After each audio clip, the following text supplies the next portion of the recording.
توبة نصوحا عسى ربكم أن يكفر عنكم سيئاتكم ويدخلكم جنات تجري من تحتها الأنهار يوم لا يخزي الله النبي والذين آمنوا معه نورهم يسعى بين أيديهم وبأيمانهم يقولون ربنا أتمم لنا نورنا واغفر لنا إنك على كل شيء قدير. وقال عز وجل كما ورد في سورة النور وتوبوا إلى الله جميعا أيها المؤمنون لعلكم تفلحون. وقال جل وعلا كما ورد في سورة الزمر قل يا عبادي الذين أسرفوا على أنفسهم لا تقنطوا من رحمة الله إن الله يغفر الذنوب جميعا صدق الله العظيم. رب اشرح لي صدري ويسر لي أمري واحلل عقدة من لساني يفقهوا قولي. اللهم ربنا ألهمنا رشدنا وأعذنا من شرور أنفسنا. اللهم أرنا الحق حقا وارزقنا اتباعه وأرنا الباطل باطلا وارزقنا اجتنابه. اللهم وفقنا أن نتوب إليك توبة نصوحا آمین یا رب العالمین. آپ میں سے بہت سے حضرات کے علم میں ہوگا اخباری اطلاع کی بنیاد پر کہ میری آج کی گفتگو کا موضوع ہے توبہ کی عظمت اور اس کی تاثیر. اس کا پس منظر یہ ہے کہ پچھلے کئی مہینوں سے میری تقریر جو ہے وہ جو اس وقت عالمگیر حالات ہیں اور جو امت کو خطرات درپیش ہیں اور اس کے ضمن میں جو پیشین گوئیاں احادیث نبویہ میں موجود ہیں، جو میں کم سے کم یوں سمجھیے کہ 25 برس سے بیان کرتا آ رہا ہوں، لیکن اب وہ چشم سر کے سامنے آ رہی ہیں. پہلے وہ صرف یہ کہ انسان کو علمی اعتبار سے معلوم تھی، اب وہ صورتحال آنکھوں کے سامنے ہے. تو اس پر چونکہ گفتگو ہوتی رہی، لیکن ہر مرتبہ گفتگو کا اختتام اس پر ہوا کہ اس کا علاج کیا ہے، بچنے کا راستہ کون سا ہے. تو عام طور پر ایک لفظ پر توبہ، البتہ اس میں انفرادی توبہ، اجتماعی توبہ. انفرادی توبہ سے انسان اپنے گناہوں کی سزا سے بچ جاتا ہے. آخرت میں اللہ تعالیٰ اسے اپنے عفو درگزر کا، اپنی رحمت کا، اپنے فضل کا مستحق قرار دے دیتا ہے. لیکن دنیا میں قوم کی حالت نہیں بدلتی جب تک اجتماعی توبہ نہ ہو. اس اجتماعی توبہ کے ضمن میں مختصراً تو میں نے کچھ باتیں عرض کی ہیں، لیکن پھر بھی چونکہ ہر مرتبہ گفتگو کے اختتام پر یہ بات آتی تھی اور وقت ختم ہو رہا ہوتا تھا، لہذا اس کے بارے میں تفصیل سے گفتگو نہیں ہو سکتی. تو آج میں نے طے کیا کہ جو حالات ہیں وہ تو اب سامنے آ رہے ہیں. جو سلسلہ شروع ہو گیا ہے عراق میں، جس کے بارے میں شیرون صاحب یہ کہہ چکے ہیں کہ عنقریب عراق پر ہمارا قبضہ ہوگا، یعنی امریکہ کا نہیں، اسرائیل کا قبضہ ہوگا. اور یہ بات بھی اب سامنے آ چکی ہے کہ مڈل ایسٹ کا پورا نقشہ بدل دینے کا پروگرام ہے. یہ جو مڈل ایسٹ کے ممالک ہیں یہ کب وجود میں آئے تھے؟ پچھلی صدی، 20ویں صدی میں جو پہلی جنگ عظیم ہوئی، اس سے پہلے یہ پورا علاقہ سلطنت عثمانیہ میں تھا، خلافت عثمانیہ کے تحت. پورا شمالی افریقہ، پورا یہ مغربی ایشیا، حجاز سمیت سارا معاملہ ایک سلطنت، ایک ملک، خلافت کے تحت. پہلی جنگ عظیم کے بعد پھر حصے بکھرے کیے انہوں نے، جیسے کہ مال غنیمت کو بیٹھ کر بعد میں تقسیم کیا جاتا ہے کہ اس عالم عرب کے جو ہیں اب ٹکڑے ٹکڑے کر دو اور انہیں باہم تقسیم کریں.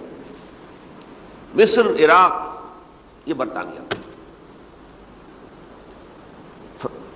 شام، الجزائر یہ فرانس، لیبیا اطالویوں، آگے ہسپانویوں کا. یہ سارے ٹکڑے جو ہوئے تھے اور ملک بنے تھے، یہ تو اس وقت کی بندر بانٹ تھی. اسی طرح اب کہا جا رہا ہے کہ اس جنگ کے بعد حقیقت میں مڈل ایسٹ کا نقشہ تبدیل کر دیا جائے گا. یہ صرف چینج آف ریجین نہیں ہے، چینج آف ریجن ہے، علاقے کا. اور اس کو ہم اپنی اصطلاح میں جب کہیں گے تو گویا کہ ایک عظیم تر اسرائیل کے قیام کا منصوبہ ہے جس پر عمل کا آغاز ہو گیا. ورنہ اس جنگ کی کوئی وجہ سمجھ میں نہیں آتی، کوئی جرم ثابت نہیں ہوا صدام کا. پہلی خلیج کی جنگ میں تو اس کا جرم ثابت تھا، اس نے کویت پر حملہ کیا تھا. اس وقت تو کوئی جرم سرے سے ہے ہی نہیں. ان کے اپنے معائنہ انسپیکٹر جا کر بتاتے رہے کہ کچھ نہیں دیکھا ہم نے، وہاں کچھ نہیں پایا. اس حوالے سے سوچئے کہ کیا جواز، کوئی جواز پوری دنیا میں یہ بات تسلیم کی جاتی ہے کہ بلا جواز حملہ ہے، اور کس قدر شدت سے ہے، کتنی طاقت سے ہے، کتنی قوت سے ہے، کتنی فوجیں آئی ہیں، کتنے جو ہے خلیج کے اندر جہاز کھڑے ہوئے ہیں جن پر سے کہ ہوائی جہاز اڑتے ہیں، کتنے چھوٹے چھوٹے جہاز کھڑے ہوئے ہیں، کہاں کہاں سے حملے ہو رہے ہیں. تو اصل میں وہ کتاب الملاحم کے اندر حضور نے جن خبروں کی پیشن گوئی کی تھی وہ اب ہمارے سامنے ہے. اسی طرح پاکستان کا معاملہ ہوتے ہوتے رفتہ رفتہ ہمارے گرد گھیرا تنگ ہو رہا. ہم پر ایک الزام تو وہ کہتے ہیں کہ آپ چاہے لاکھ دفعہ قسم کھا لیں ہم نہیں مانیں گے، شمالی کوریا کو ایٹمی صلاحیت جو ہے وہ آپ نے فراہم کی، ہمارے پاس ثبوت ہے. اس کے بدلے میں ان سے میزائل ٹیکنالوجی آپ نے لی ہے، ہمارے پاس ثبوت ہے. اور آپ کشمیر میں کراس بارڈر انفلٹریشن اور ٹیررزم کو روک نہیں سکے، آپ نے نہیں روکا ہے. اور یہ جو ہے فنڈامنٹلسٹ جو ہیں آپ کے ملک میں سر اٹھا رہے ہیں، 2 صوبوں میں ان کی حکومتیں بن گئی ہیں. اس سے تو اندیشہ ہے کہ کہیں ایٹمی صلاحیت جو ہے آپ کی وہ ان کے ہاتھ میں نہ چلی جائے، پھر تو وہ القاعدہ اور ٹیررسٹ کے حوالے پہنچ جائے گی. لہذا حالات جو ہیں بہت دگرگوں ہیں، اور یہی وجہ ہے کہ اس کا عکس ہمیں نظر آتا ہے. بھارت کا جو طرز عمل ہے اس وقت، جس طرح تھریٹننگ انداز اس کا اس وقت ہے، اتنا اس سے پہلے کبھی نہیں تھا. وہ کہتے ہیں کہ جو اصول امریکہ نے اختیار کیا ہے کہ جس ملک سے مستقبل میں کوئی اندیشہ ہے اس پر پہلے سے حملہ کرنے کا حق حاصل ہے ہمیں. یہ نہیں کہ اس کا کوئی جرم ثابت ہو، ہمیں اندیشہ ہے لہذا ہمیں حملہ کرنے کا حق حاصل ہے. تو اسی طرح پھر ہمیں بھی پاکستان کے اوپر حملہ کرنے کا حق حاصل ہے. بہرحال میں ان میں اب زیادہ وقت صرف نہیں کرنا چاہتا. یہ چیزیں تو اب رائٹنگ آن دی وال کی حیثیت سے ہماری نگاہوں کے سامنے ہیں. آج میں چاہتا ہوں کہ اس توبہ کے موضوع پر کچھ عرض کروں، اور اس میں بھی ایک خاص بات جس کی طرف کہ میرا ذہن حال ہی میں منتقل ہوا ہے، وہ آج اس میں یوں سمجھیے کہ اضافی طور پر آپ کے سامنے رکھوں گا. دیکھیے، توبہ کے بارے میں قرآن مجید میں بے شمار آیات ہیں، اور توبہ جو ہے ہماری دینی تعلیمات کا ایک اہم ستون ہے. میں نے ابھی صرف 3 مقامات سے آیات آپ کو سنائی ہے. یا ایھا الذین آمنوا توبوا الی اللہ توبۃ نصوحا، اہل ایمان اللہ کی جناب میں توبہ کرو خلوص کے ساتھ، اخلاص کے ساتھ. توبۃ النصوح، زبانی کلامی نہیں، توبہ کی تسبیح نہیں، بالفعل توبہ. عسیٰ ربکم ان یکفر عنکم سیئاتکم، امید ہے تمہارا رب تمہاری برائیوں کو تم سے دور کر دے گا. یہ توبہ کی تاثیر ہے. اگر آپ کے اخلاق اور کردار میں کوئی غلط شے شامل تھی، اللہ تعالیٰ آپ کے کردار کے دامن کو دھو دے گا. اور آپ کے اعمال نامے میں اگر دھبے لگے ہوئے تھے تو اللہ تعالیٰ ان دھبوں کو بھی دھو ڈالے گا. عسیٰ ربکم ان یکفر عنکم سیئاتکم ویدخلکم جنات تجری من تحتہا الانہار، اور تمہیں داخل کرے گا ان باغات میں جن کے دامن میں ندیاں بہتی ہوں. یوم لا یخزی اللہ النبی والذین آمنوا معہ، وہ دن جس دن اللہ تعالیٰ اپنے نبی کو رسوا نہیں کرے گا، معاذ اللہ ثم معاذ اللہ، اور نبی کے ساتھ ہی ان کو بھی کہ جو ان کے ساتھ ایمان لائے. نورہم یسعی بینہم بین ایدیہم و بایمانہم، ان کا نور ان کے سامنے طرف اور داہنی طرف دوڑتا ہوا ہوگا. نور ایمان قلب سے پھوٹ رہا ہوگا اور وہ سامنے روشنی ڈالے گا، اور نور اعمال صالحہ داہنے ہاتھ کی طرف سے چونکہ عمل کرتے ہیں نیک ہم، تو وہاں سے نور ظاہر ہوگا جو دنیا میں اعمال کی شکل میں کمایا گیا تھا. اور اس وقت یہ اہل ایمان کہتے ہوں گے، یقولون ربنا اتمم لنا نورنا واغفر لنا، اے اللہ ہمارے نور کو کامل فرما دے. اس کا پس منظر یہ ہے کہ ظاہر بات ہے کہ ایمان کے درجات بھی بے شمار ہیں. کہاں ابو بکر صدیق کا ایمان، کہاں ایک عام صحابی کا ایمان، کہاں ہم جیسے غیر صحابہ عام مسلمانوں کا ایمان. کہ نسبت خاک را با عالم پاک، اسی نسبت سے اس نور کی انٹینسٹی ہوگی۔ حضور نے فرمایا کچھ لوگوں کا نور تو اتنا ہوگا کہ وہ مدینے سے صنعاء تک اس کی روشنی پہنچ رہی ہوگی، یمن کے دارالحکومت تک، اور کچھ لوگوں کا نور اتنا ہوگا کہ صرف ان کے قدموں کے آگے روشنی ہو جائے گی، جیسے ٹارچ ہوتی ہے آپ کے آگے۔ تو ظاہر بات ہے کہ اگر آپ کو رات کے وقت جنگل سے گزرنا ہو اور پگڈنڈی ہو کوئی اور اندھیری شب ہو، تو آپ کے لیے وہ ٹارچ بھی کس قدر بڑی غنیمت ہے کہ آدمی دیکھ لیتا ہے کہ سامنے سانپ ہے، کیا ہے، گڑھا ہے، کھائی ہے، کیا ہے۔ تو اس روز وہ جن کو وہ ٹارچ نصیب ہو گئی وہ بھی بہت خوش قسمت، بہت خوش قسمت، بہت خوش قسمت ہوں گے۔ لیکن ان کا کیا کہنا جن کا نور مدینے سے صنعاء تک پہنچ رہا ہو۔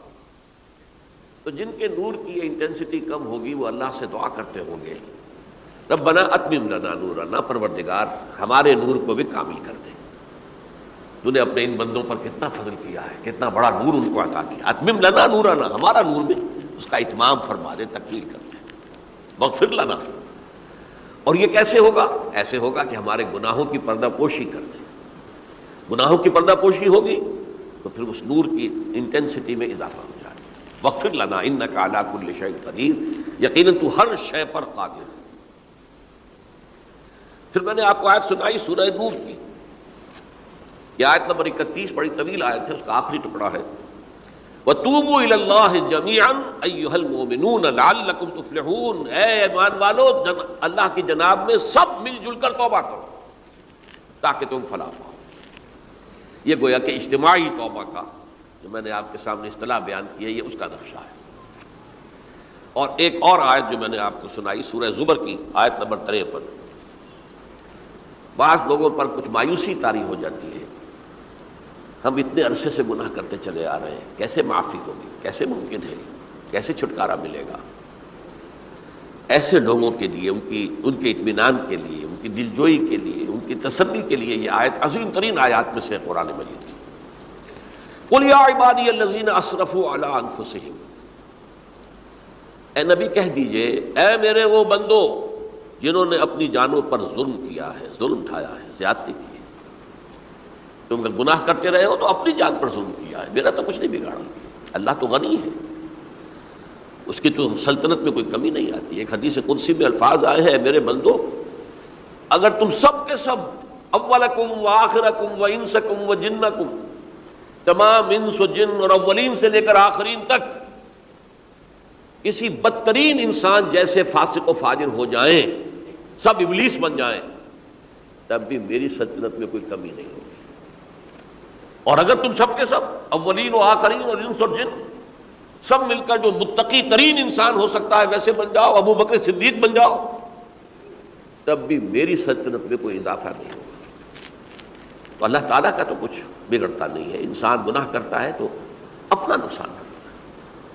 قل یا عبادی الذین اسرفوا علی انفسہم، کہہ دیجئے اے نبی اے میرے وہ بندو جنہوں نے اپنی جانوں پر ظلم کیا ہے، ستم کیا ہے، ظلم اٹھایا ہے، لا تقنطوا من رحمت اللہ۔ میں آج بعض حدیثیں اس موضوع پر آپ کو سناؤں گا، عجیب چشم کشا حدیثیں ہیں۔ میں نے چونکہ اس موضوع پر گفتگو کرنی تھی تو میں نے کچھ اس مرتبہ احادیث کا تفحص کیا، تو واقعہ یہ ہے کہ بعض احادیث پڑھ کر خود میری جو ہے میرے علم میں اضافہ ہوا، ادھر میری توجہ آج تک نہیں گئی تھی۔ لا تقنطوا من رحمت اللہ، اللہ کی رحمت سے مایوس مت ہو۔ ان اللہ یغفر الذنوب جميعا، اللہ تعالیٰ تمام کے تمام گناہ معاف کر دے گا۔ اللہ تعالیٰ کی قدرت ہے، اللہ کا اختیار ہے، اللہ کا فیصلہ ہے، لہذا مایوس نہ ہو، اصلاح کرو۔ احادیث تو میں بعد میں آپ کو سناؤں گا، اس سے پہلے اس کا فلسفہ سمجھ لیجئے اصل میں کیا ہے۔ دیکھیے ایک ہے طبیعی اعمال، فزیکل، ان کا ہم دنیا میں اصول یہ دیکھتے ہیں کہ اس کے نتائج لازمی ہوتے ہیں اور ان سے چھٹکارا نہیں مل سکتا۔ آپ نے سنکھیا کھایا ہے تو مریں گے، چاہے کھانے کے بعد آپ نے خودکشی کا ارادہ کیا، سنکھیا کھا لیا، اب چاہے آپ پر ندامت ہو، پشیمانی ہو، پریشانی ہو، توبہ کرے، آپ کو بچنے کا کوئی سوال نہیں، مرنا ہی مرنا۔ اتنا یہ کہ اللہ تعالیٰ جو ہے اپنی معجزانہ کسی قدرت سے اس عمل کا جو طبعی نتیجہ ہے اس کو نکلنے سے روک دے۔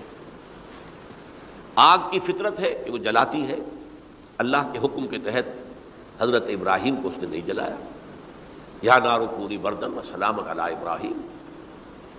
لیکن یہ ہمیشہ نہیں ہوتا، یہ تو ایک دفعہ ہو گیا بس. اللہ جب چاہے اب بھی کر سکتا ہے، لیکن یہ روز روز نہیں ہوتا. روز روز جو بھی فزیکل لاز ہیں وہ چل رہے ہیں. اگر وہ نہ چلے تو کوئی سائنس پاسبل ہی نہ ہو، کوئی ٹیکنالوجی ممکن ہی نہ ہو. یہ تو ان فزیکل کیمیکل لاز جو ہے ان کا دوام ہے کہ جس کی وجہ سے یہ ساری سائنس اور ٹیکنالوجی اب کہاں سے کہاں پہنچ رہی ہے کہ عروج آدم خاکی سے انجم سہمے جاتے ہیں کہ یہ ٹوٹا ہوا تارا کہیں مہی کامل نہ بن جائے. تو یہ توبہ جو ہے فزیکل اعمال میں مفید نہیں ہے. چاہے آپ پر یہ احساس میں کیا کر بیٹھا، کیا میں نے کیا، کیوں میں نے کھا لیا، یہ سب کیا، تو اب اثر کرے گا. جو اخلاقی اعمال ہیں ان کا قانون یہ نہیں ہے. اخلاقی اعمال کے نتائج ختم ہو جاتے ہیں توبہ کے ساتھ. یہ ایک بہت بڑا قانون ہے، بہت بڑا قانون. ایسا نہیں ہے کہ کسی گناہ سے انسان کی فطرت میں کوئی ایسی مستقل کجی واقع ہو جائے کہ جس کی اصلاح کی کوئی صورت ہی نہ ہو. یہ نہیں ہے.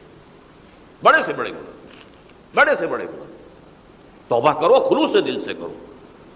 جو اس کے اصول ہیں، جو اس کے قواعد ہیں، جو اس کے ضوابط ہیں، جو اس کی شرائط ہیں، ان کو پورا کرو. تو بڑے سے بڑے اعمال، برے سے برے اعمال، میں حدیثیں آج آپ کو سناؤں گا، حیران کو. کیونکہ عام طور پر یہی ہوتا ہے کہ مواعظ میں چونکہ لوگوں کو اصلاح کی ترغیب دلانی ہوتی ہے تو وہ جو انذار کا پہلو ہے اسے زیادہ نمایاں کیا جاتا ہے. اللہ کی طرف سے شدید ذو انتقام، اللہ انتقام لینے والا ہے، اللہ سزا دینے والا ہے. لیکن یہ دوسرا پہلو جو ہے وہ بھی اپنی جگہ پر بہت اہمیت کا حامل ہے کہ طبیعی اعمال کے نتائج اور عواقب اور اخلاقی اعمال کے نتائج و عواقب یہ ایک جیسے نہیں ہیں. اب اس معاملے میں تاریخ مذاہب عالم میں جو بہت بڑی غلطی ہوئی، بہت بڑی غلطی ہوئی، بہت بڑی غلطی ہوئی. تورات میں حضرت آدم اور حوا علیہ السلام سے جو غلطی اور خطا ہو گئی تھی، آپ اندازہ کیجئے کیا مقام اللہ نے عطا کیا تھا. سارے فرشتوں کو ان کے سامنے سجدہ کروا دیا تھا اور ایک ہی حکم تو دیا تھا نا کہ اس درخت کے قریب نہ جانا. اور تو ابھی کوئی شریعت نہیں تھی، کوئی لمبے چوڑے احکام نہیں تھے. کھاؤ جہاں سے چاہو، اس ایک درخت کے پیچھے پاس نہ جانا. وَلَا تَقْرَبَا هَٰذِهِ الشَّجَرَةَ فَتَكُونَا مِنَ الظَّالِمِينَ. اور وہی کام کر بیٹھے حضرت آدم اور حضرت حوا علیہ السلام. کتنا بڑا گناہ، کتنا بڑا گناہ، کتنا بڑا گناہ. لیکن قرآن نے وضاحت کر دی کہ آدم نے توبہ کی، اللہ نے معاف کر دیا. اللہ تعالیٰ سے کلمات سیکھے. ندامت دل میں پیدا ہو گئی حضرت آدم کو، لیکن الفاظ نہیں تھے. کن الفاظ میں اللہ سے معافی مانگوں، مجھ سے خطا ہو گئی، بہت بڑی غلطی ہو گئی. وہ الفاظ بھی اللہ نے سکھائے. فَتَلَقَّىٰ آدَمُ مِن رَبِّهِ كَلِمَاتٍ. یہ ہے جس میں کہ وہ علامہ اقبال کا ایک شعر ہے ان کے نوجوانی کے دور کا، جس پر میں بھول رہا ہوں کہ داغ دہلوی تھے یا کوئی اور تھے کہ جنہوں نے علامہ سے کہا تھا میاں اس عمر میں اور یہ شعر. اس بڑی محفل میں بات آئی تھی کہ موتی سمجھ کے شان کریمی نے چن لیے قطرے جو تھے میرے عرق انفعال کے. انفعال کہتے ہیں عربی میں پشیمانی، شرمندگی. اور عام طور پر جو کسی انسان پر پشیمانی اور شرمندگی طاری ہوتی ہے تو پیشانی جو ہے اس پر کچھ پسینہ سے آتا ہے. تو قطرے جو تھے میرے عرق انفعال کے موتی سمجھ کے شان کریمی نے چن لیے. اللہ کی نگاہ میں ان کی اتنی قیمت، ان کی اتنی وقت میرے بندے نے پشیمانی اختیار کی ہے اپنے اس غلط کام کے اوپر، اسے رنج اور افسوس ہو رہا ہے. تو اللہ کی نگاہ میں اس کی یہ عظمت ہے، یہ قدرت ہے. تو اللہ تعالیٰ نے جب حضرت آدم کے دل میں وہ پشیمانی پیدا ہو گئی تو الفاظ نہیں تھے. کن الفاظ میں؟ ہم کہتے ہیں نا کہ مجھے سمجھ نہیں آ رہا کہ میں کس منہ سے آپ سے بات کروں، میری یہ حیثیت نہیں ہے، میں کن الفاظ میں اپنی جو ہے خطا کا اعتراف کروں. تو اللہ نے وہ کلمات خود سکھا دیے. فَتَلَقَّىٰ آدَمُ مِن رَبِّهِ كَلِمَاتٍ فَتَابَ عَلَيْهِ إِنَّهُ هُوَ التَّوَّابُ الرَّحِيمُ. یہ چیز کہیں تورات جب دوبارہ مرتب ہوئی ہے تو وہ نکل گئی، اس میں رہ گئی، باقی اس میں شامل نہیں ہوئی. یہ تاریخی اعتبار سے جان لیجئے، تورات جو ہے وہ آج سے 2500 بلکہ 2600 برس قبل سے دنیا سے غائب ہے۔ یہ تورات کا جو نسخہ تھا یروشلم میں 587 قبل مسیح میں جب نبوکدنضر نے، شاید آج کل آپ دیکھ رہے ہوں، یہ عراق کی جنگ میں عراق کے جو خاص ڈویژنز ہیں عراقیوں کے ریپبلکن گارڈز کے، ان میں سے ایک کا نام جو ہے وہ نبوکدنضر ڈویژن ہے، ایک کا حمورابی ڈویژن ہے۔ حمورابی جو ہے عراق کا بہت پرانا بادشاہ تھا، اور تاریخ انسانی میں سب سے پہلا قانون اس نے مرتب کیا تھا، حمورابی۔ یہ بہت پرانی تہذیب ہے، دنیا کی غالباً سب سے زیادہ اینشنٹ تہذیب جو ہے وہ عراق کی ہے۔ حضرت ابراہیم یہیں پیدا ہوئے شہر عور میں۔ تو نبوکدنضر نے جب تباہ کیا تھا یروشلم کو، 6 لاکھ آدمیوں کو قتل کیا اور 6 لاکھ کو قیدی بنا کر لے گیا بیبیلونیا، بابل کا لفظ بھی آج کل آ رہا ہے۔ کسی زمانے میں وہ عظیم شہر تھا دنیا کا، اب وہ معمولی سا شہر رہ گیا ہے، نئے شہر بڑھ گئے۔ تو اس وقت سے اس نے جب یروشلم میں جو ہیکل سلیمانی حضرت سلیمان کی بنائی ہوئی مسجد تھی اس کو جب گرایا ہے، اس کے بعد سے وہیں پر وہ نسخہ رکھا ہوا تھا تورات کا، پھر دنیا میں وہ نسخہ اب نہیں ہے۔ یہودیوں کا کہنا ہے کہ موجود ہے مسجد اقصی کے نیچے، وہ جب اس نے گرایا تھا تو جو نیچے تہخانے تھے وہ نہیں گرے تھے، وہ محفوظ رہتے، اوپر ملبہ آ گیا، اور وہیں پر وہ تورات اور وہ تابوت سکینہ جس میں حضرت موسیٰ کا عصا بھی رکھا ہوا ہے اور بہت سے وہ من اور سلوہ کے بھی کچھ نمونے رکھے ہوئے ہیں، وہ تابوت سکینہ اس کا قرآن مجید میں سورہ بقرہ میں ذکر ہے، وہ بھی موجود ہے، اور جو ربائی وہاں اس وقت تھے ان کے علماء، ان کی لاشیں بھی وہاں پڑی ہوئی ہیں۔ وہ جب ہم کھدائی کریں گے تو دنیا میں سامنے آ جائے گی۔ لیکن بہرحال اس وقت جو مجھے کہنا تھا وہ یہ کہ چونکہ اصل تورات اس وقت گم ہو گئی، 150 سال کے بعد اسے پھر یادداشتوں سے کچھ مرتب کیا گیا تو اس میں غلطیاں پیدا ہو گئی۔ اب انسانی یادداشت کا معاملہ آ گیا نا، انہی میں سے ایک بڑی غلطی یہ ہوئی، اومیشن یہ ہوئی کہ حضرت آدم نے جو توبہ کی اور اللہ نے قبول فرما لیا، اس کا ذکر اس میں نہیں ہے۔ اس سے نتیجہ عیسائیوں نے کیا اختیار کیا کہ وہ اوریجنل سن کہتے ہیں اسے، وہ جو ابتدائی گناہ تھا عظیم جو ہمارے جد امجد آدم سے سرزد ہوا تھا، اس گناہ کا اثر جو بھی بچہ نسل آدم میں پیدا ہوتا ہے وہ لے کر آتا ہے۔ یہ زمین و آسمان کا فرق ہے۔ اسلام کے نزدیک ہر بچہ جو پیدا ہوتا ہے وہ معصوم ہے، بلکہ مسلم ہے۔ کل مولود یولد علی الفطرہ، جو بھی بچہ پیدا ہوتا ہے وہ فطرت اسلام پر پیدا ہوتا ہے۔ فَأَبَوَاهُ يُهَوِّدَانِهِ أَوْ يُمَجِّسَانِهِ أَوْ يُنَصِّرَانِهِ، یہ تو والدین ہیں اس کے جو اسے مجوسی یا عیسائی یا یہودی بنا لیتے ہیں، ورنہ وہ تو مسلمان ہوتا ہے، فطرت کی کلین سلیٹ لے کر آتا ہے۔ عیسائیت کہتی ہے ہر انسان جو پیدا ہوتا ہے بنیادی طور پر گناہ گار ہے، اپنے جد امجد کے گناہ کا بوجھ لے کر آ رہا ہے۔ اب اس کا علاج انہوں نے پھر کیا تجویز کیا، یہ ہے ایک غلطی پر دوسری غلطی اور دوسری پر تیسری غلطی۔ خشت اول چون حد معمار کج، تاثریہ بھی رود دیوار کج۔ اب اللہ نے جب دیکھا اب تو ہر بندہ جو ہے آدم کی اولاد کا بنیادی طور پر پیدائشی طور پر گناہ گار ہے، تو اب کیا کیا جائے؟ تو اللہ نے اپنا اکلوتا بیٹا، صلبی بیٹا مسیح یسوع اسے زمین پر بھیجا۔ یہ الفاظ میرے ہیں کہ اسے قربانی کا بکرا بنا کر اور ان سب کی طرف سے قبول کر لیا، گناہ گاروں کی طرف سے، کہ ان کے گناہ کا کفارہ ہو جائے گا جو عیسیٰ کو مان لے۔ یہ عقیدہ ہے عیسائیت کا۔ جڑ کیا ہے کہ گناہ ہو گیا تو گناہ کا اثر تو رہے گا۔ قرآن یہ کہتا نہیں، اللہ دھو دیتا ہے، تمہاری سیرت و کردار کے اوپر بھی جو داغ ہیں دھل جائیں گے، اور تمہارے نامہ اعمال میں جو دھبے ہیں وہ بھی دھل جائیں گے۔ توبہ کرو، توبوا الی اللہ توبۃ نصوحا، کرو وہ توبہ کے جو بالکل خلوص دل کے ساتھ ہو۔ اب میں ذرا آپ کو کچھ احادیث سنانا چاہتا ہوں۔ ایک طرح کا یہ تبشیر کا پہلو ہے آج ہماری گفتگو میں کہ جو نمایاں ہوگا۔ یہ بعض احادیث تو چھوٹی چھوٹی ہیں اور یہ بہت مرتبہ میری گفتگو میں آ چکی ہیں، صرف اس وقت حوالہ دے کر گزر جاؤں گا۔ یہ ترمذی اور ابن ماجہ میں حضرت انس ابن مالک رضی اللہ تعالی عنہ سے روایت ہے، حضور نے فرمایا کل بنی آدم خطاؤون وخیر الخطائین التوابون، تمام بنی آدم خطا کار ہیں، خطا کار بھی نہیں، بہت خطا کار ہیں، بہت خطا کار ہیں، لیکن ان خطا کاروں میں بہتر لوگ وہ ہیں کہ جو خوب توبہ کرتے ہیں۔ غلطی ہو گئی توبہ کر لو۔ اور ایک اور حدیث میں آپ کو بتاؤں گا کہ یہ نہیں ہے کہ پھر کبھی وہ غلطی نہ ہو، اس وقت آپ یہ لگا لیں اپنے اوپر یہ کام میں نے نہیں کرنا اور ایک دفعہ وہ کام چھوڑ دیں تو توبہ ہو گئی. پھر اگر کچھ عرصے کے بعد پھر کہیں آپ جذبات کی رو میں بہہ گئے, پھر کہیں کوئی برے اثرات جو ہے وہ پڑے, پھر غلطی, کوئی بات نہیں, پھر توبہ کر, پھر ہو گیا پھر توبہ کر. تواب اسی لیے کہا بار بار توبہ کرنے والے. تو کل بنی آدم خطاؤون و خیر الخطائین التوابون.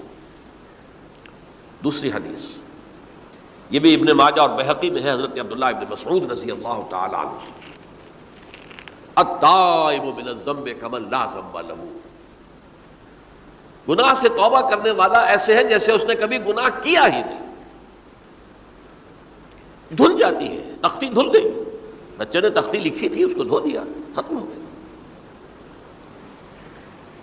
ایک حدیث تو پڑھ کر میں بھی چونکا. یہ اصل میں اسلوب ہے بیان کا, بتانے کے لیے کہ تمہارے دلوں کے اندر مایوسی کا غلبہ نہ ہو جائے. مایوس اصل میں جو ہے مایوسی یہ ابلیسیت ہے, نوٹ کر لیجئے اس کو. مایوسی ابلیسیت کی کا عکس ہے. مبلس کہتے کسے جو مایوس ہو گیا. ابلیس سب سے بڑھ کر مایوس جو ہے وہ ابلیس ہے. اسے معلوم میرا چھٹکارا تو نہیں ہے, لہذا میں جتنوں کو اپنے ساتھ لے کر جہنم میں جھونک دوں یہی میری کمائی ہے, میں نے تو بچنا نہیں. تو ابلیس کہتی ہے اس کو جو انتہائی مایوس, مبلس, جو رحمت خدا بندی سے مایوس ہو چکا. اب اس کو دور کرنے کے لیے حدیث سنیے, اور یہ حدیث مسلم شریف کی ہے صحیحین کے اندر, حضرت ابو ہریرہ سے. حضور فرماتے ہیں والذی نفسی بیدہ, قسم ہے اس ذات کی جس کے ہاتھ میں میری جان ہے, لو لم تذنبوا, اگر تم لوگ گناہ نہ کرتے, لذهب اللہ بکم, تو اللہ تعالیٰ تمہیں لے جاتا کہیں اور, ولجاء بقوم یذنبون, اور پھر کسی ایسی مخلوق کو پیدا کرتا ہے جو گناہ کرتے, فیستغفروا اللہ, اور پھر وہ اللہ سے استغفار کرتے اور توبہ کرتے, فیغفر لہم, اور اللہ تعالیٰ انہیں معاف کر دیتا. تو میں نے عرض کیا کہ یہ بعض چیزیں ہوتی ہیں کہ جن کا واقع سے کوئی تعلق نہیں ہوتا, لیکن ایک زور بیان کے لیے, ایک بات کو ایمفیسائز کرنے کے لیے, جیسے قرآن مجید میں آتا ہے, اے نبی کہہ دو ان کان للرحمن ولد فانا اول العابدین, اگر اللہ کا کوئی بیٹا ہو تو میں سب سے پہلے میں اس کو پوجوں گا, جب میں اللہ کو پوجتا ہوں. اللہ کا اگر کوئی بیٹا ہوتا تو کیا میں اسے نہ پوچھتا, لیکن نہیں ہے. اب یہ نہیں ہے, نفی کے لیے زور دیا کہ اگر اللہ کا کوئی بیٹا ہوتا, لو کان للرحمن ولد فانا اول العابدین. اسی طرح یہ ہے کہ اگر انسان گناہ نہ کرتے اور گناہ کے بعد توبہ کر کے اللہ تعالیٰ کی شان غفاری کا ظہور نہ ہوتا. یہ بھی ایک عجیب فلسفے کی بات ہے, اللہ نے یہ کائنات کیوں پیدا کی؟ قرآن مجید میں اس کو براہ راست ایڈریس نہیں کیا گیا اس مسئلے کو, میرے علم کی حد تک. ہو سکتا ہے کہیں بہت خفی انداز میں ہو اور ابھی تک میری نگاہ سے بھی جو ہے وہ چھپا رہ گیا, ہو سکتا ہے. قرآن مجید کے غامض نکات ایسے ہو سکتے ہیں. کوئی شخص, میں تو کہتا ہوں کہ اگر کوئی شخص کہتا ہے, میرے بارے میں ایک عالم دین نے کہہ دیا تھا کہ اسے قرآن پر بڑا عبور حاصل ہے, تو میں نے انہیں پیغام پہنچایا, جن صاحب نے مجھے ان کا یہ جملہ سنایا تھا کہ آپ نے قرآن کی توہین کی ہے. قرآن پر عبور کسی انسان کو نہیں ہو سکتا. عبور کا مفہوم کیا ہے؟ دریا کے دو کنارے ہیں, آپ اس کنارے سے اس کنارے چلے گئے تو آپ نے عبور کیا دریا. قرآن کے کنارے ہیں ہی نہیں, لا پیدا کنار. لہذا یہ کہہ دینا کسی کے بارے میں کہ قرآن مجید, اب انہوں نے تو ایک طرح سے میری تعریف کی تھی, میرے ایک ساتھی سے جملہ کہا تھا, ان کے وہ عزیز تھے, تو گویا کہ وہ جو میری تنظیم میں تھے ان کو خوش کرنے کے لیے کہہ دیا ہو, یا جو بھی ہو, ان کے دلی جذبات ہو سکتا ہے کہ میں نے کہا انہیں یہ میرا پیغام پہنچا دیجیے, آپ نے قرآن کی توہین کی ہے. قرآن پر عبور کسے ہو سکتا ہے؟ نہ معلوم کتنے مقامات ہیں کہ جہاں امام راضی بھی کھڑے ہوئے ایسے نظر آتے ہیں, دہشت زدہ, اعلم ان ھذا المقام مقام غامض مہیب عمیق, ہوشیار کے رہ پر دم تیغست قدم رہا, ہوشیار ہو جاؤ, یہ بڑا خطرناک مقام ہے, بہت مشکل مقام ہے, اس کے تہ تک پہنچنا کسی کے لیے ممکن نہیں ہے. سورہ حدید کی آیت هو الاول والآخر والظاہر والباطن پر یہ الفاظ ہیں جو امام راضی نے لکھے. تو اس لیے میں آپ سے عرض کر رہا ہوں کہ یہ کہنے کا انداز ہے, والذی نفسی بیدہ, لو لم تذنبوا، اس ہستی کی قسم جس کے ہاتھ میں میری جان ہے، اگر تم گناہ نہ کرتے، تو میں عرض کر رہا تھا تو اللہ کی شان غفاری کیسے ظاہر ہوتی؟ اللہ نے کائنات کیوں پیدا کی؟ کنت کنزا مخفیا فاحببت ان اعرف فخلقت الخلق۔ محدثین کرام اگرچہ اس حدیث کی سند کو پختہ نہیں مانتے، لیکن اکثر مفسرین نے اس کو تسلیم کیا ہے۔ علامہ آلوسی نے تسلیم کیا کہ میں ایک چھپے ہوئے خزانے کے مانند تھا۔ اب خزانہ کہیں پڑا ہے، اس کا کیا حاصل کیا ہے؟ وہ تو کہیں کھلے، کسی کے پاس جائے، کوئی اسے فائدہ اٹھائے تب تو کوئی فائدہ ہوا نا۔ تو کن تو کنزن مخفیا، میرے اندر طاقت تھی، قوت تھی، خلاقی تھی، میری شان ساری میرے اندر ہی اندر تھی نا۔ کن تو کنزن مخفیا فاحببت ان اعرف، تو میں نے یہ چاہا کہ مجھے پہچانا جائے۔ فخلقت الخلق، تو میں نے خلق کی تخلیق کی ہے، اب مجھے پہچانو اس کائنات کے ذریعے سے، یہ میری تخلیق ہے، آؤ دیکھو۔ ایک مصور اپنی تصویروں کی نمائش لگا، دیکھو میرے شاہکار، آؤ دیکھو، یہ میرے فن کے کمال کے نمونے، آؤ دیکھو۔ تو یہ ہے سب، دیکھو زمین آسمان، ان فی خلق السماوات والارض واختلاف اللیل والنہار والفلک التی تجری فی البحر بما ینفع الناس وما انزل اللہ من السماء من ماء فاحیا بہ الارض من بعد موتها۔ یہ ساری آیات ہیں، غور کرو۔ اور اسی لیے انسان کو پیدا کیا جس میں یہ فیکلٹی آف اپریسیشن، اللہ کے حسن و جمال و کمال کو پہچاننے کی صلاحیت ہے۔ ورنہ ظاہر بات ہے کہ یہ جمادات کیا پہچانیں گے اللہ کو، یہ پہاڑ کیا پہچانے گا اللہ کو؟ اللہ کو پہچاننے کی صلاحیت انسان میں ہے۔ تو یہ چونکہ ایک فلسفہ ہے باقاعدہ کہ اللہ نے تعالیٰ، اسی سے میں کہہ رہا ہوں اگر گناہ نہ ہوتا اور پھر توبہ نہ ہوتی اور میں اس کو معاف نہ کرتا تو میری شان غفاری کا ظہور کیسے ہوتا؟ میری شان ہے نا، غفار بھی ہوں، ستار بھی ہوں، اس کا ظہور کیسے ہوتا ہے؟ تو والذی نفسی بیدہ لو لم تذنبوا لذهب اللہ بکم ولجاء بقوم یذنبون فیستغفروا اللہ فیغفر لهم۔ اگر تم لوگ گناہ نہ کرتے تو اللہ تمہیں ختم کر کے کوئی اور ایسی مخلوق پیدا کرتا کہ جو گناہ کرے اور پھر وہ توبہ کرے اور اللہ اسے معاف کرے۔ اسی سے ملتی جلتی ایک حدیث ہے، یہ امام احمد اور امام بہقی لائے ہیں، اور اس کے راوی حضرت علی ہے رضی اللہ تعالی عنہ۔ ان اللہ یحب العبد المؤمن المفتن التواب، اللہ تعالیٰ کو بہت محبت ہے، یحب۔ اب دیکھیے ایک طرف وہ آیات ذہن میں لائیے، اللہ تعالیٰ کن سے محبت کرتا ہے؟ واللہ یحب المحسنین، یا وہ لوگ ان اللہ یحب الذین یقاتلون فی سبیلہ صفا کانہم بنیان مرصوص، اللہ محبت کرتا ہے اپنے ان بندوں سے جو اس کی راہ میں جنگ کرتے ہیں صفے باندھ کر، گویا سیسا پلائی ہوئی دیوار ہے۔ یہ ہے مثبت کام، نیک کام، محسنین، اللہ کی راہ میں قتال کرنے والے۔ یہاں اس کے برعکس کہا جا رہا ہے ان اللہ یحب، اللہ تعالیٰ محبت کرتا ہے اپنے اس بندے سے، العبد المؤمن، جو مومن ہو۔ اس کی ایک اور بڑی پیاری حدیث آئے گی، المفتن التواب، جو بہت فتنوں میں مبتلا ہو جاتا ہو اور پھر بہت توبہ کرتا ہو، مفتن التواب، لیکن ساتھ ہی پلٹتا ہو، رجوع کرتا ہو، پھر اللہ کے حضور میں حاضر ہوتا ہو، پھر معافی مانگتا ہو۔ اللہ تعالیٰ کو اپنا ایسا بندہ بہت پسند ہے۔ اب میں کچھ اور حدیثیں آپ کو سنا رہا ہوں۔ توبہ کا دروازہ دو اعتبارات سے کہا گیا ہے کہ ایک وقت آنے پر بند ہو جاتا ہے۔ ایک حدیث کے تو الفاظ میں نوٹ کر کے نہیں لایا ہوں کہ اللہ تعالیٰ نے توبہ کا ایک دروازہ اتنا چوڑا کھلا رکھا ہوا ہے کہ جس کو عبور کرنا جو ہے وہ سال ہا سال میں ممکن ہو، اور یہ بند نہیں ہوتا جب تک کہ سورج مغرب سے طلوع نہ ہو جائے۔ یہ قیامت کی جو آخری، قریب قیامت کی جو آخری نشانیاں ہیں ان میں سے وہی حدیث میں آپ کو سنا رہا ہوں، عن ابی ہریرہ رضی اللہ تعالی عنہ، اور یہ مسلم شریف کی روایت ہے، من تاب قبل ان تطلع الشمس من مغربها تاب اللہ علیہ، سورج کے مغرب سے طلوع ہونے سے قبل تک جو لوگ توبہ کریں گے اللہ تعالیٰ ان کی توبہ قبول کر لے گا۔ البتہ جب وہ قیامت کی وہ نشانی ظاہر ہو جائے کہ سورج مغرب سے طلوع ہو رہا ہے، اب دروازہ توبہ کا بند ہے۔ اب اس کے بعد اگر توبہ کوئی کرتا ہے تو اللہ تعالیٰ اس کی توبہ کو قبول نہیں کرے گا۔ یہ تو اجتماعی سطح پر ہوئی۔ انفرادی سطح پر. عن عبداللہ ابن عمر رضی اللہ تعالی عنہما عن النبی صلی اللہ علیہ وسلم قال ان اللہ عز وجل یقبل توبۃ العبد ما لم یغرغر.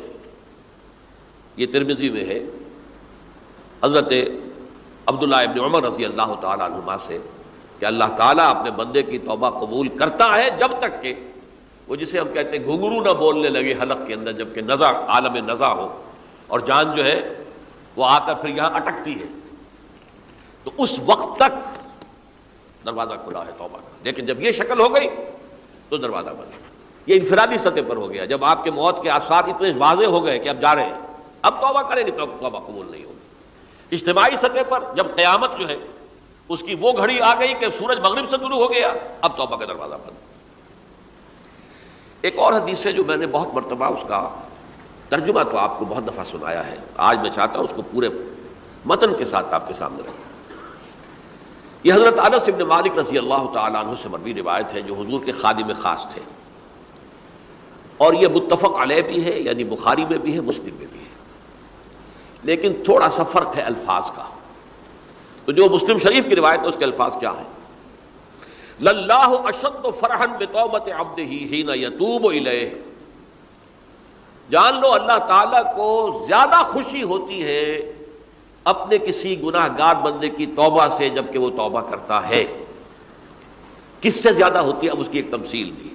من احدکم، ایک ایسے شخص سے بھی زیادہ بڑھ کر خوشی ہوتی ہے کان علی راحلتہ بارض الفلات، کہ جو بہت ہی دور دراز کے اور سنسان علاقے میں سفر کر رہا تھا. فانتحرفت منہ، تو اس کی سواری جو ہے گم ہو گئی. وعلیہا طعامہ وشرابہ، اسی پر اس کا کھانا بھی تھا اور پانی بھی تھا. اونٹنی پر سفر کر رہا تھا، اسی پر ہوتا ہے راحلہ جو ہے راستے کا سامان. اچانک کہیں بیٹھا ہے تھوڑی دیر کے لیے سستانے کے لیے، کہیں اونگ آ گئی اور اونٹنی صاحبہ غائب ہو گئی. اب آنکھ کھلی اور اس نے دیکھا. فَأَيَّسَ مِنْهَا، تلاش کر کر کے مایوس ہو گیا، کہیں اونٹنی کا سراغ نہیں.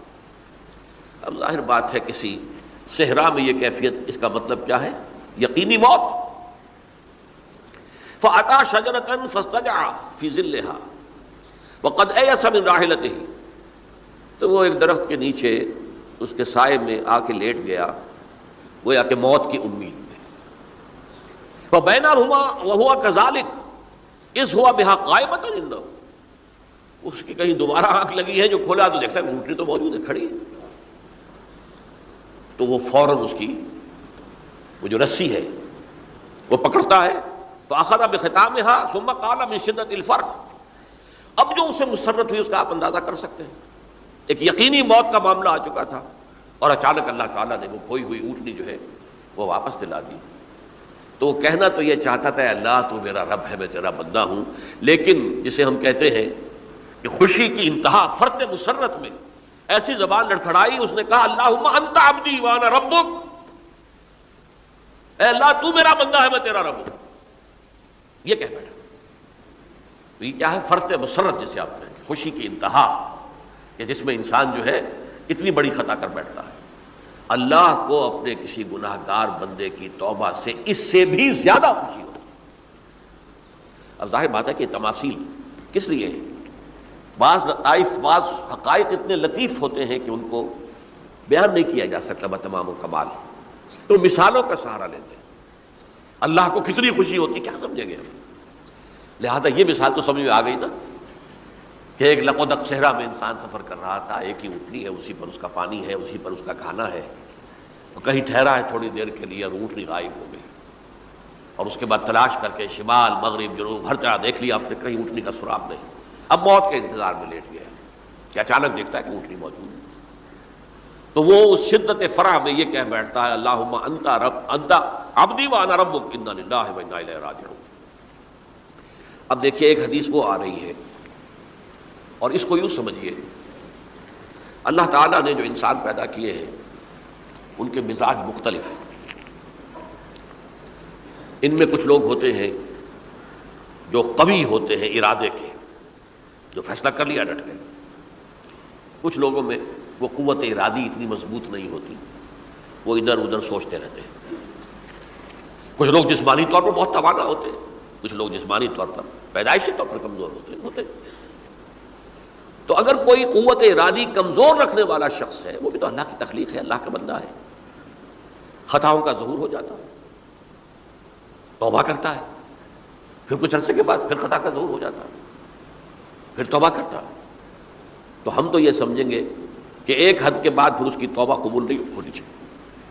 لیکن حدیث سنیے، وعن ابی ہریرہ رضی اللہ تعالی عنہ قال قال رسول اللہ صلی اللہ علیہ وسلم ان عبدا اذنب ذنبا، یقیناً ایک بندہ جو ہے وہ ایک گناہ کرتا ہے، فقال، پھر وہ کہتا ہے رب، اے میرے پروردگار، اذنبت فاغفر لی، مجھ سے گناہ ہو گیا ہے، مجھے معاف فرما دے۔ فقال ربہ، تو پروردگار یہ کہتا ہے اعلم عبدی ان لہ ربا یغفر الذنب ویأخذ بہ، میرا یہ بندہ یہ جانتا ہے کہ اس کا ایک رب ہے جو گناہ معاف بھی کر سکتا ہے اور سزا دے بھی سکتا ہے۔ کیا مانی ہوئے؟ گناہ اس نے کیا ہے لیکن جانتا ہے اللہ کو کہ وہ معاف بھی فرما سکتا ہے، تبھی تو وہ اللہ سے معافی کی درخواست کر رہا ہے۔ اس کے اس جاننے کی بنیاد پر، اس کے اس علم کی بنیاد پر، اس کے اس ایمان کی بنیاد پر فرمایا غفرت لعبدی، میں نے اپنے بندے کو معاف کر دیا۔ ثم مکث ما شاء اللہ، پھر وقت گزرا جتنا کہ اللہ نے چاہا، ثم اذنب ذنبا، پھر اس سے گناہ ہو گیا، فقال رب اذنبت ذنبا فاغفر، پھر کہتا ہے پروردگار مجھ سے گناہ ہو گیا، پھر مجھے معاف فرما دے۔ فقال ربہ، اللہ فرماتا ہے عالم عبدی ان لہ ربا یغفر الذنب ویأخذ بہ، میرا بندہ ہے نا جو جانتا ہے کہ اس کا ایک رب ہے، ایمان باللہ اس کے اندر ہے، تبھی تو پکار رہا ہے، اور یہ بھی جانتا ہے کہ وہ گناہ معاف بھی کر سکتا ہے اور چاہے تو پکڑ بھی سکتا ہے، سزا بھی دے سکتا ہے۔ تو فرمایا، اللہ تعالیٰ فرماتے ہیں میں نے فرمایا کہ میں نے معاف کر دیا۔ ثم مکث ما شاء اللہ، پھر ایک عرصہ گزرا اس کے بعد، ثم اذنب ذنبا، پھر اس نے گناہ کیا، قال رب اذنبت ذنبا آخر، اس نے کہا پروردگار میں نے تو پھر ایک اور گناہ کر دیا، فاغفر لی، مجھے بخش دے۔ فقال اعلم عبدی ان لہ ربا یغفر الذنب ویأخذ بہ، میرا بندہ جانتا ہے نا کہ اس کا ایک رب ہے جسے وہ پکار رہا ہے، اور وہ جانتا ہے کہ اسے اختیار حاصل ہے کہ چاہے تو بخش دے اور چاہے تو پکڑ لے۔ اس کے اس علم، اس ایمان کی بنیاد پر میں نے اسے معاف کر دیا۔ ایک اور حدیث، میں نے چونکہ اس گفتگو کے لیے ان احادیث کا تفحص کیا ہے، یہ تو بہت ہیں حدیثیں، میں نے ان میں سے کچھ چنی ہیں۔ ہمارے بعض واعظ ناصح وہ بھی کسی شخص کو روکتے رہے، برائیوں سے روکتے رہے، نہیں رکتا، تو کہیں غصے میں آ کے اللہ تجھے کبھی معاف نہیں کرے گا۔ یہ کتنا بڑا جرم ہے، اس کا اندازہ کیجئے اس حدیث سے۔ تو میرے بندے کو میری رحمت سے مایوس کر رہے ہیں، کتنا بڑا جرم ہے اس کا اندازہ کیجئے۔ یہ مسلم شریف کی روایت ہے، عن جندب، حضرت جندب رضی اللہ تعالی عنہ سے، ان رسول اللہ صلی اللہ علیہ وسلم حدث، کہ اللہ کے رسول صلی اللہ علیہ وسلم نے ایک واقعہ بیان کیا، ان رجلا قال، کہ ایک شخص نے یہ کہا، واللہ لا یغفر اللہ لفلان، کہ خدا کی قسم اللہ تعالیٰ فلاں شخص کو کبھی معاف نہیں کرے گا۔ وَأَنَّ اللَّهَ تَعَالَى قال، اس پر اللہ تعالیٰ نے یہ فرمایا، مَنْ ذَا الَّذِي يَتَعَالَىٰ عَلَيَّ، یہ کون ہے جو میرے اوپر حکومت کرنے والا آ گیا، جو میری طرف سے حکم لگا رہا کہ میں کبھی معاف نہیں کروں گا۔ مَنْ ذَا الَّذِي، کون ہے وہ شخص، الَّذِي يَتَعَالَىٰ عَلَيَّ أَنِّي لَا أَغْفِرُ لِفُلَانٍ، کہ میں فلاں شخص کو کبھی معاف نہیں کروں گا، قد غفرت لفلان، اس کو تو میں نے معاف کر دیا، وَأَحْبَطْتُ عَمَلَهُ، اس شخص کے تمام اعمال میں نے ضائع کر دیے کہ تم نے میرے بندے کو مایوس کیا۔ یہ ہے جرم کی انتہا۔ تو توبہ کی دعوت دیتے رہو، توبہ کے لیے لوگوں کو آمادہ کرتے رہو، توبہ جو ہے اس کے لیے ترغیب دیتے رہو، اللہ تعالیٰ معاف فرمانے والا۔ اب آخری حدیث سنا رہا ہوں، یہ تو بہت ہی عجیب حدیث ہے۔ اور متفق علیہ، یہ بخاری اور مسلم دونوں میں۔ حضرت ابو سعید الخدری رضی اللہ تعالی عنہ جو ہے وہ اس کے راوی ہیں۔ حضور نے فرمایا کانا فی من کانا قبلکم رجل قتل 99 نفسا، تم سے پہلے جو امت تھی بنی اسرائیل، گویا کہ ان کا ذکر ہے، اس میں ایک آدمی ایسا تھا جس نے 99 قتل کیے تھے۔ اب آپ اندازہ کیجئے کتنا بڑا گناہ کبیرہ ہے قتل۔ قرآن مجید میں آتا ہے وَكَأَنَّمَا قَتَلَ النَّاسَ جَمِيعًا، اگر ایک انسان کو بھی ناحق قتل کر دیا گیا تو یہ ایسی ہے گویا کہ اس نے پوری نوع انسانی کو قتل کر دیا، اس نے 99 قتل کیے۔ فَهَلْ لَهُ مِن تَوْبَةٍ، پھر اس کے بعد یہ ہوا کہ اس کے اندر توبہ کا جذبہ پیدا ہوا۔ فَسَأَلَ عَنْ أَعْلَمِ أَهْلِ الْأَرْضِ، تو اس نے پھر سوال کیا، لوگوں سے پوچھا کہ زمین میں رہنے والوں میں کون سب سے بڑا عالم ہے۔ وَدُلَّ عَلَى رَاهِبٍ، تو اسے بتایا گیا فلاں راہب فلاں جگہ پر ہے، وہ بہت نیک ہے، بڑا عالم ہے۔ فَأَتَاهُ، وہ اس کے پاس آیا، فَقَالَ أَنَّهُ قَتَلَ 99 نَفْسًا فَهَلْ لَهُ مِن تَوْبَةٍ، انہوں نے کہا دیکھیے راہب صاحب میں نے 99 انسان قتل کیے، اب مجھے یہ بتائیے کہ میرے لیے توبہ کا کوئی امکان ہے؟ فقال لا، اس نے کہا نہیں۔ فقتلہ، اس نے اس کو بھی قتل کر دیا۔ فکمل بہ 100، اپنی سینچری مکمل کر لی، مطلب 99 کے بعد ایک کی کسر تھی، اس کو بھی قتل کیا، 100 پورے کر لیے۔ ثم سأل عن عالم اہل الارض، پھر اس نے پوچھا کوئی اور کوئی بڑے عالم انسان ہو۔ فدل علی رجل عالم، پھر اس کی رہنمائی کی گئی ایک بڑے عالم شخص کی طرف۔ فقال انہ قتل 100 نفس، تو اس نے وہاں جا کر کہا کہ میں 100 انسان ہلاک کر چکا ہوں، قتل کر چکا ہوں۔ فہل لہ من توبہ، میرے لیے توبہ کا کوئی امکان ہے؟ فقال نعم، اس نے کہا کیوں نہیں، 100 قتل کیے تب بھی کیا ہے، توبہ کا راستہ دروازہ کھلا ہوا ہے، ما لم یغرغر، جب تک کہ وہ گھنگرو نہیں بج رہا اس وقت تک تمہارے توبہ کا دروازہ کھلا ہوا ہے۔ فرمایا نعم، ومن یحول بینہ وبین التوبہ، تمہاری توبہ کے درمیان اور تمہارے درمیان کون حائل ہو سکتا ہے، توبہ کا دروازہ کھلا ہے۔ لیکن ساتھ ہی کہا انطلق الی ارض کذا و کذا، اب تم ایسے کرو جہاں تم رہتے ہو وہاں نہ جاؤ واپس، وہاں کا ماحول اچھا نہیں ہے، معاشرہ اچھا نہیں ہے، ہو سکتا ہے کہ تم توبہ پر قائم نہ رہ سکو، تم فلاں جگہ چلے جاؤ، وہاں اچھے لوگ آباد ہیں، ان میں جا کر رہو۔ فإن بها أناسا يعبدون اللہ تعالی، وہاں ایسے لوگ آباد ہیں جو اللہ کی بندگی کرتے ہیں۔ فاعبد اللہ معہم، تو تم ان کے ساتھ مل کر اللہ کی بندگی اور پرستش کرو۔ ولا ترجع الی ارضک، اپنی زمین کی طرف اپنے وطن میں واپس بن جاؤ۔ فإنها ارض سوء، وہ بری جگہ ہے۔ فانطلقا، تو وہ چل پڑا، ہجرت کر رہا ہے، اس جگہ جا رہا ہے جہاں کا راہب نے بتایا تھا۔ حتی اذا نصف الطریق، جب آدھا راستہ اس نے پورا کر لیا، اتاہ الموت، موت آ گئی۔ فاختصمت فیہ ملائکۃ الرحمت و ملائکۃ العذاب، اب وہ جہنم کے فرشتے بھی آ گئے اس کی جان قبض کرنے کو، اور جنت کے بھی آ گئے۔ فقالت ملائکۃ الرحمہ، رحمت والے جو فرشتے ہیں جنت والے، انہوں نے کہا جا تائبا مقبلا بقلبہ اللہ تعالی، یہ شخص توبہ کر کے اللہ تعالیٰ کی طرف ہجرت کر رہا تھا، اس لیے اس کی نیت کی بنیاد پر اب یہ جنتی ہے، لہذا اس کی روح ہم قبض کریں گے۔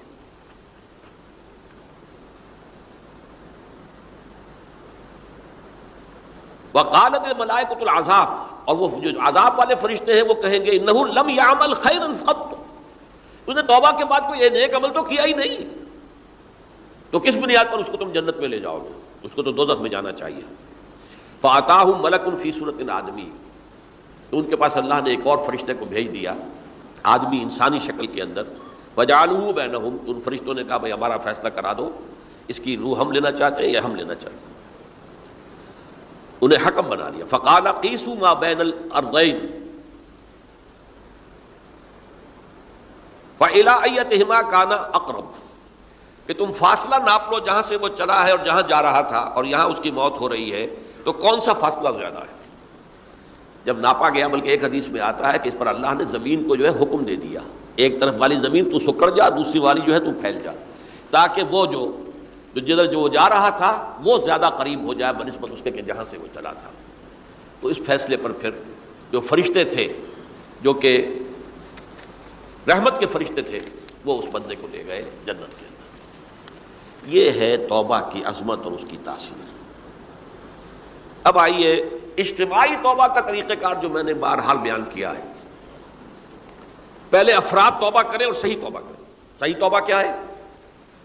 ہماری زندگیوں میں کوئی حرام شے ہے فوراً نکال باہر کریں، ہماری معاشرت میں اور اس معاشرے میں رہتے ہوئے جو قانون ہے جس کے ہم پابند ہیں۔ ہم کسی زانی کو رجم نہیں کر سکتے، ناممکن ہے، یہ تو قانون ہی بنے گا تب ہوگا نا۔ ہم کسی چور کا ہاتھ نہیں کاٹ سکتے، تو قانون بنے گا تو ہوگا۔ تو ہم جن چیزوں پر عمل نہیں کر سکتے قانوناً، ان کے علاوہ باقی پوری شریعت جس پر عمل کیا جا سکتا اس پر عمل پیرا ہونا ہے۔ سود میں بند نہیں کر سکتا، بینکوں کو میں آگ نہیں لگا سکتا، اور بینکوں کو آگ لگا دیں گے تب بھی سود تو ختم نہیں ہوگا، لیکن یہ تو کر سکتا ہوں نا کہ براہ راست سود میں ملوث نہ ہوں، سود پر قرضہ لے کر اپنا کاروبار نہ چمکاؤں نہ بڑھاؤں، سود پر قرضہ لے کر اپنے مکان نہ اونچا کروں، یہ تو کر سکتا ہوں۔ تو کم سے کم جو ڈائریکٹ کسی نے قانون نہیں بنایا کہ لازم ہے آپ پر کہ آپ سودی قرضہ لیں اور اپنی بلڈنگ عالی شان بنا لیں، کسی نے نہیں کی۔ یہ اگر کر رہے ہیں تو آپ مجرم ہیں۔ آپ کے معاشرے میں کوئی قانون نہیں بنا کہ پردہ ختم، برقع حرام، مصر یہ ترکی میں تو کر دیا گیا تھا برقع حرام، وہاں تو سر کو اوپر جو ہے ڈھانپنا جو ہے، سکارف لینا بھی ممنوع ہے، یہاں تو نہیں ہے۔ پھر یہاں جنہوں نے چھوڑا ہے مجرم خود ہے۔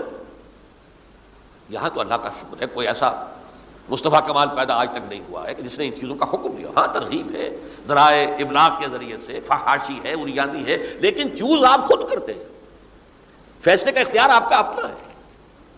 تو جن چیزوں کے اندر بھی گناہ سے بچنے کا امکان ہے اس کو عملاً ترک کیا جائے، اور نمبر 2 عزم مصمم کر لیا جائے کہ اللہ اب بقیہ زندگی جتنی بھی ہے اس میں اپنی توانائیاں، اپنی قوتیں، اپنی صلاحیتیں صرف کروں گا تیرے دین کی تبلیغ اور تیرے دین کے قائم کرنے کی جدوجہد۔ عزم مصمم۔ یہ لوگ اگر 14 کروڑ میں 14 لاکھ بھی ہو جائیں، بہرحال 2-4 کی توبہ کرنے سے ملک کی قسمت نہیں بدلتی۔ معتدل تعداد کے اندر جو ہے یہ لوگ اگر ایسے ہو جائیں، اور پھر یہ کہ وہ مل کر اگر زور لگائیں تو واقعتاً اس ملک کے اندر شریعت اسلامی کا نفاذ ہو سکتا ہے، اللہ کا نظام قائم کیا جا سکتا ہے۔ یہ ملک بنایا اسی لیے گیا تھا۔ تو یہ توبہ کا جو ہے اجتماعی توبہ کا یہ پوری تفصیل تو میں بارہا بیان کر چکا ہوں۔ آج جو میں نے کہا تھا کہ ایک بات کی طرف میرا ذہن حالیہ منتقل ہوا ہے، اس سے پہلے نہیں ہوا۔ یہ توبہ کرنے والے لوگ جب تک 14 لاکھ نہیں ہیں، 1400 ہی ہوں، لیکن یہ اگر دعا کریں گے اللہ تعالیٰ کے خلوص کے ساتھ تو ان کی دعا قبول ہوگی۔ دعا بہت بڑی شے ہے، الدعاء مخ العبادہ۔ ٹھیک ہے، بڑا لمبا راستہ لگتا ہے یہ کہ 14 لاکھ انسان توبہ کریں، یا 2 لاکھ یا 3 لاکھ انسان توبہ کریں، صحیح معنی میں توبہ کریں، اور پھر وہ جمع ہو، ایک طاقت بنے، تن من دھن لگانے کے لیے، جانے دینے کے لیے تیار ہو جائیں۔ تو لگتا ہے یہ کہ کافی لمبا ہے، کہ دراز و دور دیدم رہو رسم پارسائی، یہ تو بڑا لمبا راستہ ہے۔ اسی سے لوگ کہتے ہیں کہ پھر کیا حل ہوا؟ یہ تو حل جو ہے تو کوئی عملی حل تو نہیں ہوا۔ اس میں میرا ذہن منتقل ہوا ہے دعا، اجیب دعوت الداع اذا دعان امن یجیب المضطر اذا دعاہ۔ بھلا وہ کون ہے جو کسی مضطر کسے کہتے ہیں؟ ایک شخص نہایت پریشان حال ہو گیا ہو، نہایت پریشان حال، اور میں اللہ کو پکارے، پروردگار تو میری دستگیری فرما۔ اللہ کسی اور طرف مجھے کوئی توقع نہیں رہی، کوئی نہیں رہا جس سے مجھے کوئی امید۔ یہ مضطر اضطرار کی حالت میں آ کر جب بالکل بے چین ہو کر اللہ کو پکارتا ہے تو اللہ اس کی دعا قبول کرتا ہے۔ اور دعا کی حد یہاں تک بھی آتے ہیں الفاظ کہ لا یرد البلاء قضاء الا بالدعاء۔ تقدیر الہی کو بھی اس لیے 2 حصوں میں تقسیم کیا گیا، تقدیر مبرم، ایک تو اللہ کا وہ فیصلہ ہے جو ٹل نہیں سکتا کسی صورت میں، ایک تقدیر معلق ہوتی ہے تو صحیح اللہ کا فیصلہ لیکن اس میں تبدیلی ہو سکتی ہے۔ یہ جو تقدیر معلق ہوتی ہے اس میں دعا انتہائی مؤثر شے ہے، لا يرد البلاء الا لا يرد القضاء الا بالدعاء، قضا جو ہے وہ نہیں بدل سکتی سوائے دعا کے. اس دعا کی تو کم سے کم ہم منادی کریں، لیکن پہلے شرط وہی ہے، ورنہ وہ دعا نہیں ہے، ورنہ وہ توبہ نہیں ہے. توبہ صحیح ہو، حرام سے اپنے وجود کو، اپنے گھر کو پاک کریں، اس کے بغیر کچھ نہیں. اس کے بغیر تو جیسے کہ کہا گیا سورہ مائدہ میں، قُلْ يَا أَهْلَ الْكِتَابِ لَسْتُمْ عَلَىٰ شَيْءٍ حَتَّىٰ تُقِیمُوا التَّوْرَاةَ وَالْإِنجِیلَ. اے نبی ان سے کہہ دیجئے، اے اہل کتاب، تمہاری کوئی حیثیت اللہ کی نگاہوں میں نہیں ہے، تمہاری کوئی دعا اللہ کے ہاں قابل پذیرائی نہیں ہے جب تک کہ تم تورات اور انجیل کو قائم نہیں کرتے. لہٰذا دعائیں تو نہ بنو. 30 لاکھ آدمی جو ہے حج کے موقع پر کیسی کیسی دعائیں مانگتے ہیں. کہاں جا رہی ہیں دعائیں؟ کہاں ہیں ان کی قبولیت کے آثار؟ توبہ صحیح ہو. اور توبہ کے بارے میں آج میں نے امکانی حد تک آپ کے سامنے آج ترغیب و تشویق کا پہلو رکھا ہے. مایوسی، اس کو کہا بھی جاتا ہے مایوسی کفر ہے. اور میں نے آپ سے کہا آج کہ لا تقنطوا من رحمت اللہ ان اللہ یغفر الذنوب جميعا. 99 قتل کیے ہوں، 100 قتل کیے ہوں، تب بھی توبہ کرو گے تو اللہ توبہ قبول فرمائے گا. اور کس شان کے ساتھ قبول فرمائے گا اس حدیث کے اندر آیا، متفق علیہ حدیث صحیح بخاری اور صحیح مسلم کے اندر ہے. تو اگر ہم اس توبہ کی منادی کریں نمبر 1، اور جو لوگ توبہ کریں صحیح معنی میں، ایک طرف تو وہ جد و جہد شروع کر دیں اللہ کے دین کے قائم کرنے کی جد و جہد، اس میں پیچھے نہ رہیں، لیکن اس اثناء میں جو دعائیں وہ کریں گے، اللہ تو نے یہ ملک ہمیں عطا کیا تھا، ہم نے اپنے زور بازو سے اسے نہیں حاصل کیا، یہ سلطنت خدا داد پاکستان ہے، اور اے اللہ اے خاصان رسول وقت دعا ہے، امت پہ تیری آ کیا جب وقت پڑا ہے. میں اپنے احساسات جو ہیں آپ کے سامنے الفاظ میں بیان نہیں کر سکتا. یہ جب یروشلم کی تباہی ہوئی تھی جس کا میں نے ذکر کیا ہے، 6 لاکھ انسان قتل ہوئے تھے، اور 6 لاکھ کو نبوکدنضر جو تھا وہ ہانک کر بھیڑوں بکریوں کی طرح بیبیلونیا لے گیا تھا. اس سے پہلے کتنے ہی نبی اہل کتاب کے وہ کہتے رہے تھے کہ ہوش کرو، توبہ کر لو. بلکہ ایک جگہ کے الفاظ یہ ہیں، درخت کی جڑ پر کلہاڑا رکھا جا چکا ہے، اب بھی ہوش میں آ جاؤ. ہوش میں نہیں آئے. دنیا پرستی، جو بھی ان کے نفس پرستی جو بھی ان کے اوپر مسلط ہو چکی تھی، اس نے انہیں توبہ نہیں کرنے دی. تباہی و بربادی ہو گئی. آج ہماری نگاہوں کے سامنے عراق کے ساتھ کیا ہو رہا ہے، بغیر اس کے کہ کوئی جرم ہوتا، بغیر اس کے. ہم تو بڑے بڑے جرم کر چکے ہیں ان کی نگاہ میں. نان پرولیفریشن ٹریٹی جو ہے اس کے خلاف ہمارا عمل جا رہا ہے پوری دنیا کے اندر. انہوں نے کہا کہ ہم اس کو ایٹمی صلاحیت کو نہیں پھیلنے دیں گے. وہ ایک خاص وقت میں افغانستان میں انہیں ہماری ضرورت تھی، اپنے اصل دشمن USSR اپنے مقابل کی طاقت کو ختم کرنے کے لیے. اس وقت انہوں نے اپنا منہ جو ہے پھیر لیا تھا، نہیں دیکھا تھا، اور ہمارے ہاں اللہ کی یہ رحمت آ گئی کہ ایٹمک صلاحیت بھی حاصل ہوئی. اور پوری دنیا میں شاہ عبداللہ نے کہا تھا، پرنس عبداللہ نے، کہ یہ آپ کا نہیں ہے. یہ جو نواز شریف صاحب سے جب اس کا ہم نے دھماکہ کیا ہے، یہ بم آپ کا نہیں ہے، یہ پوری امت مسلمہ کا بم ہے. کیسے یہ برداشت کر سکتے ہیں یہودی اور یہودیوں کے اعلی کار عیسائی، خاص طور پر Protestants, West White Anglo Saxon Protestants. تو سمجھ لیجئے کہ پاکستان کی جڑوں پر بھی تیشہ رکھا جا چکا. یہ میرے احساسات کی اس سے کم میں تعبیر ہو نہیں سکتی، لیکن اب بھی امکان ہے، اب بھی امکان ہے، اب بھی امکان ہے. توبہ کرو، توبہ کراؤ، مل جل کر طاقت بنو، کوشش کرو کہ یہاں اسلام کا نظام آ جائے. اور اس اثناء میں بھی دعا کرو اللہ تعالیٰ سے کہ اللہ ہمیں مہلت عطا فرما دے، ہمیں کچھ اور مہلت عطا فرما دے، اے اللہ ہمیں کچھ اور مہلت عطا فرما دے. بارک اللہ لی ولکم فی القرآن العظیم ونفعنی وإیاکم بالآیات والذکر الحکیم.